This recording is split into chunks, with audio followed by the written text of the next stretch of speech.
Bang kota sa paggawa ng pelikula kasi parang this year ang daming best ka namin napanood sa... Hindi nga pumasok sa kota. Ay, Hindi, so, hindi, this year medyo parang nagkasunod-sunod lang po. Pero yun nga sabi ko, yung iba doon, ang tagal nang ginawa. Pero ngayon lang parang nagkataon ngayon ilalabas, ganon. Kaya akala ko yung iba, ang dami-dami kong ginawa. First time po ito na 3 months na wala akong project. Hindi po ako sanay. Hindi talaga. Oo.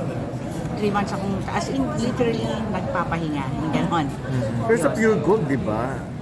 Oh, tatlo. Dapat Tatlo nga, yun eh. oh, nagugulat nga kami.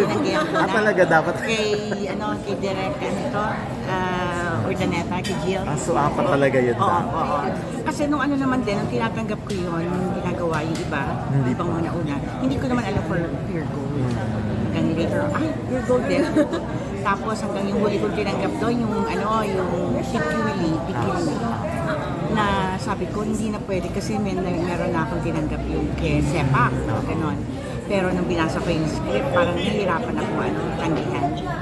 So ngayon 2025, nakailang pelikula po kayo? Yung napalabas na at ipapalabas pa rin? Hindi ko po na maalam eh. Pero yung napalabas na po, of course, pero ngayong yung mga ipapalabas ito, tapos yung kay Madrasta, tapos yung mahilig kasi ako kahit mga cameo lang eh. Hindi po ako namimili talaga. Which is good naman. Oo, kasi ang katwiran ko rin, lalo na pag nagkakaedad ka na. Halimbawa noon, isang open ko lang ng script, isang tingin lang, memorize ko na yan. Ngayon hindi. I have to exert extra effort. Yung ayoko mapapahiya. So talaga memorize ako habang nagluluto, memorize yung lines mo habang naliligo, para pagdating ko sa set, mas madali na para sa akin. Yung ganon. So, yun po. Kaya gusto ko rin nakahasa ng nakahasa. Parang na rin yung practice. Ako, I believe kasi yung acting, lalong nagiging mas masaya at mas madali if you keep on practicing. Pero totoo po yan, kailangan everyday ka nag-work, parang mas hinahanap ng... Totoo po yun. Totoo. Pag nagpahinga ako, kunwari 1 week lang dati, ang dami nagkaka-vertigo ako, sumasakit siya ko, yung mga kung ano-anong, pero pag hindi, masaya ko, ang lakas ko, yung gano'n. Hindi, siguro sabi sa akin ni God, medyo hinihingi ka rin ng konti, yung gano'n. So, yun po. Pero usap mo yung health niya? So far, okay naman po, meron na akong maintenance for, high cholesterol, pero okay yung puso, okay yung lungs, okay. So far po, thank you God. Tsaka sa akin, importante yung memory and the ability to still empathize and to be in a routine. Alam mo yung gano'n.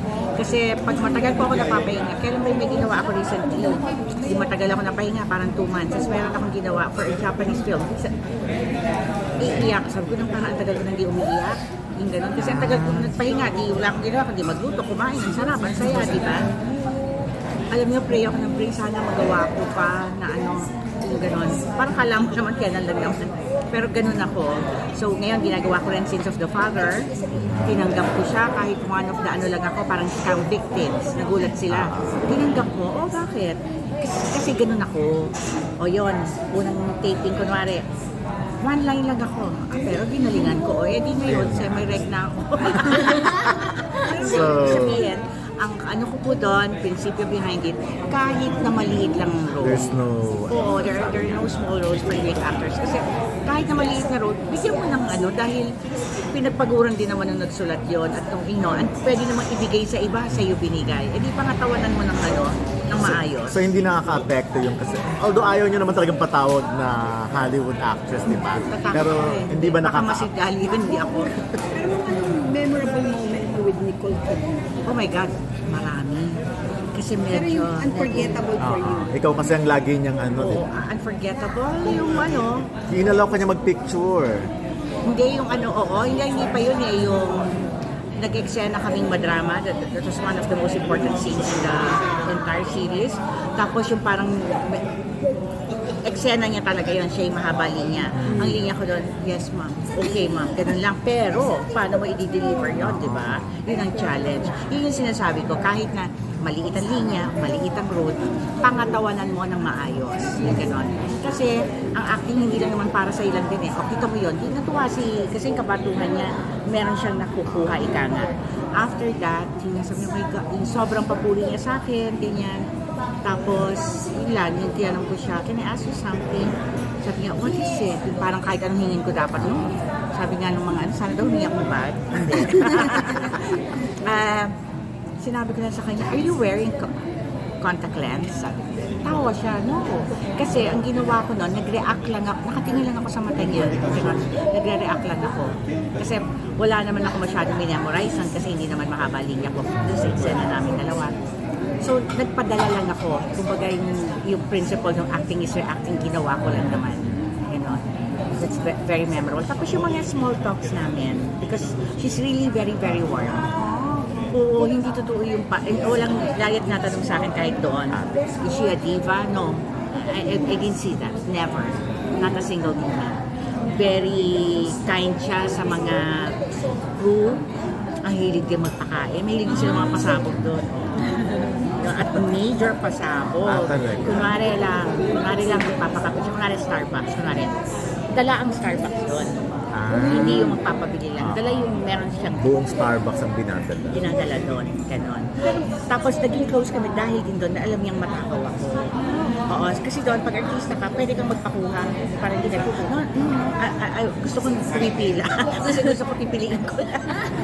Siyempre kung papakuha ka yan sa PA, pipili ka lang, di ba? Nakakaya naman piliin mo lahat. Pero kung pumila ka, yun, pumipili ko lahat kasi gusto ko matikman. So every time meron siyang pasabog na whatever, kunwari meron siyang I forgot the name, may pinatikim siyang bread, na gano'n, parang doon lang na meron sa kung anong state yun sa Amerika, nagdinala niya doon, gano'n.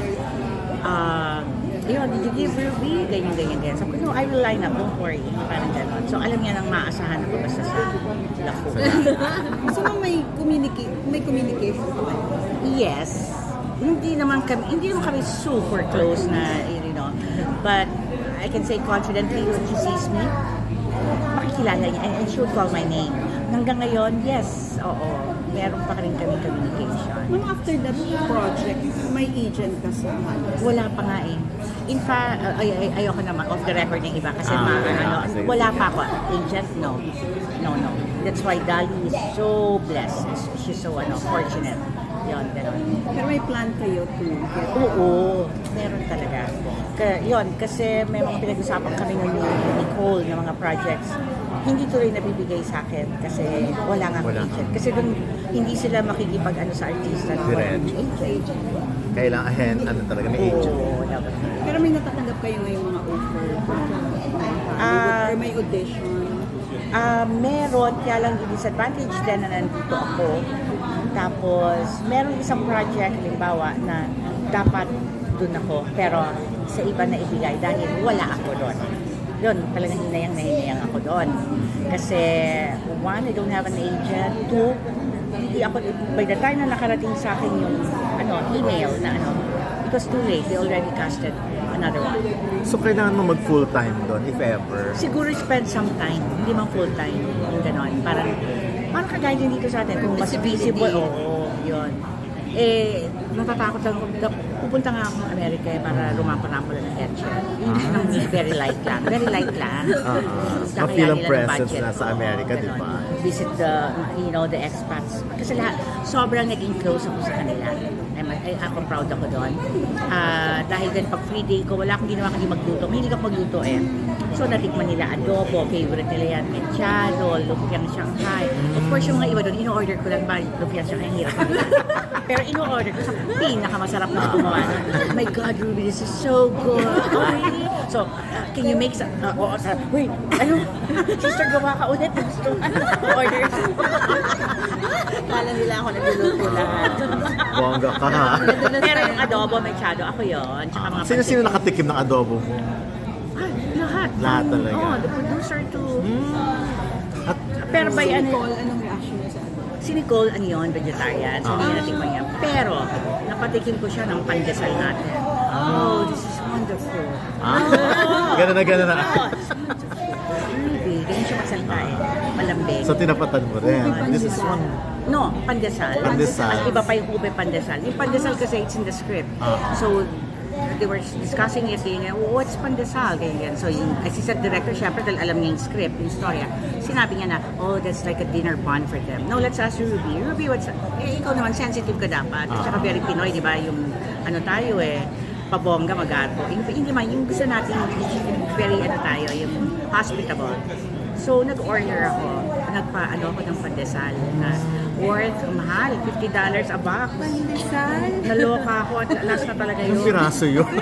Isang dosena, hindi magkano sa'yo. Kasi hindi ako bumili sa Goldilocks o sa mga 50, hindi. Nagpagawa ako. Totoong pandesal talaga. Oo, yung traditional. Tapos pinabox ko kasi Nicole Kidman na ano. Tapos inalam pa kung ano yung mga ingredients nun. Kasi mamaya dyan, maano ko siya. Pero yun nga the fact na pumayag siyang tikman yun, yeah. Ang laki ng tiwala sa'yo. Hindi lang pandesal lang patikin ko sa kanya, pati ensaymada. Nagpagawa din ako. Naghanap ako sa Beverly Hills ng pinakamagaling. Hindi ako nagbibiro. Pinakamagaling, sabi kong gano'n. Meresing kalahati ng tiyap kung mapunta. Magpa-anday lang. Kasi ko kwento niya So, naloka ako after nun. Would like to taste pandesal. Oh my God, kung alam na lang kung magkano. Siyempre, $50 siya na. $50 a box, di ba? Isang ang in-order ko. Hindi nga ako bumibili ng mga bag na lagi lang ako sa sa mga pili, yung mga outlet. Yun. So parang, $500? My God.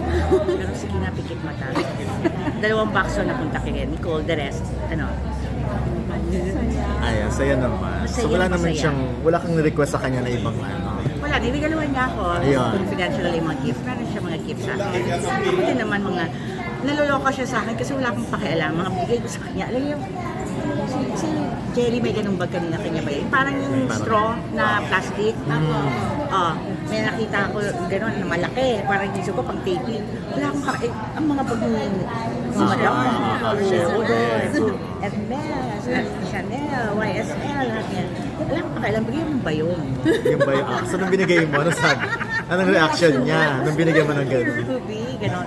Yung ba yung gano'n na? Yung mga straw na. Lahat sila meron, pati niya, line producer meron. Gano'n dami kong dalang lagi, yung anak ko nakasama ko, naiinis siya ating pupunta ako sa set. Lagi, yan, naka-microwavable. Ito para kay ganito lang dito sa trailer nila. Mga iba-ibang pagkain, pastilya, kung ano-ano mga natin. So, paandar ka rin pala doon. Hindi ka nagpakabog, Ang sa akin, hindi pa nga para sa sarili ko. It's more for our country. Yes, para yung impression, yung image. Kasi rin, para sasabihin ko, that I ordered from ganito. Kunwari meron sa LA na gumagawa ng ganitong, bread. You ordered from him. So, may ilang shooting days ka na?